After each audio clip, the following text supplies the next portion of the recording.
During the toddler years, there are so many changes going on so quickly. Not just the physical changes you can see, but also inside the structure of the brain. Many parents find themselves wondering and even worrying about what changes and behaviors are considered normal and when they should be concerning. This class on toddler development covers children between the ages of 12 months to 36 months, so just up to the beginning of 3 years. In addition to learning about normal development, red flags of which to be aware, and ways to support your child's development in all areas, understanding your toddler's development will help create better discipline exchanges and stronger relationships. I will cover all the areas of development, starting with motor development, then cognitive development, language development, emotional, as well as social development, and lastly, I will cover sexual development. What's interesting to note about development is how all of these pieces interplay off of one another. There is so much going on because each of these areas needs each other in order for progress to occur. It's really very fascinating, and I'll do my best to share how this whole puzzle fits together. Motor development is basically development as it relates to the musculoskeletal system, and it's divided into two types. Gross motor, which is large muscle groups that are used for things like crawling, walking, and running. Think of arms, legs, trunk of the body, and neck movements. Then there is also fine motor skills that use all the smaller muscles that need to be developed to do things like talking, manipulating stickers, blocks, and other toys, as well as pencil grip for drawing and writing.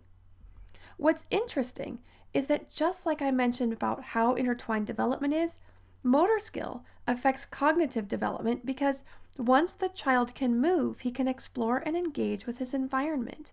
It affects language development, as the fine motor skills are needed for talking, and it affects social development both through the need for language as well as motor skills for play. Before I get into the specifics of each type of motor skill, I want to share that there is a wide range of normal. Some kids are walking early at 9 months, while others could be 18 months. What you will want to see is progression. Your child is going from all fours to rocking to crawling to pulling up. And some kids will skip the crawling, but you get the idea. If you are concerned, keep a journal for a month or two. If your child stops progressing or is going backwards, then you'll want to make an appointment to see your pediatrician. You also want to look at each child as an individual. Some children are more hesitant to try new things.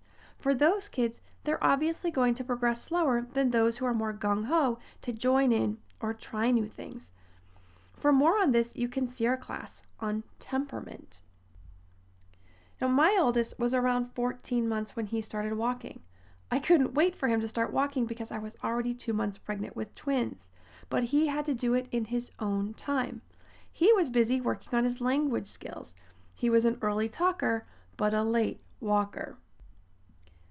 Now I'm going to cover the 8 categories of gross motor skill: expected milestones by age, a few red flags of which you may want to be aware, and then the different ways to support gross motor development.